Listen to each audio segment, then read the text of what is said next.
পরীক্ষা শেষ, এবার হাতে মাসখানেকের ছুটি। বাবা বলিলেন মাকে ডেকে, এবার চলো উটি। আমি বলিলাম, না না বাপি, উটি অনেক দূর।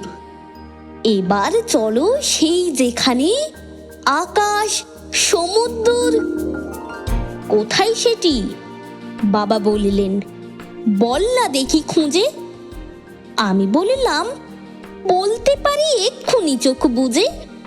হাওড়া থেকে লোকাল ট্রেনে মেচেদা নামলাম, সেখান থেকে বাস যাচ্ছে সিঁদুর টিয়া গ্রাম। বাবা বলিলেন, ওহো, সে তো তোর ছোট পিসির বাড়ি। আমি বলিলাম, এই ছুটিতে সেখানে যেতে পারি। বাবা তখন মাকে ডাকলেন, কই গো, এসো, শোনো, দোলার বাড়ি লম্বা ছুটির মানে নেই তো কোনো। ওরাই যাক না দু ভাই বোনে, আসুক ঘুরে টুরে। ওদের নিতে ডেকে পাঠাই টুকাই কুঙ্কুরে। বোন বলল, নদী পেরোনো, হাঁটু ভর্তি কাদা, আমার যেতে ইচ্ছে তো নেই, যাক না একা দাদা। ওরা যখন ছুটবে মাঠে বিল্টু ও বঙ্কুতে, আমি তখন থাকবো ডুবে ফেলুদা শঙ্কুতে। অনেক টানা পড়েন শেষে ট্রেনের পরে বাসে নেমেই দেখি হলদি জলে মেঘেরা ভেসে আসে। একটু পরে তাকিয়ে আমি মেঘগুলোকে খুঁজি। ও মা, ওই তো রঙে রঙে দোল খেলছে বুঝি। লঙ্কা জবার ছোপটা গেল অন্ধকারে ছেয়ে, ছড়া পড়ছে জোনাক পোকার ছোট্ট ছেলে মেয়ে।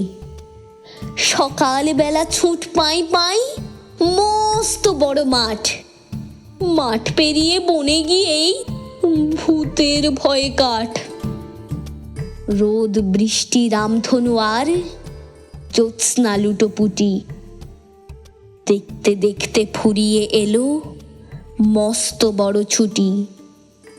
সেদিন একা ভাবছি বসে সরু আলের ধারে, কলকাতাকে কেউ এভাবে সাজালেই তো পারে।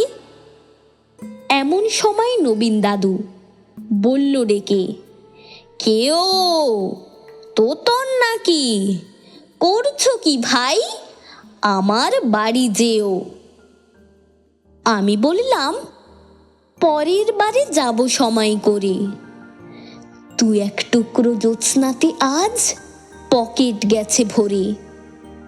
কলকাতাতে অনেক আছে, অনেক ভুরি ভুরি। আকাশ তো নেই, তাই দুমুঠো আকাশ করছি চুরি।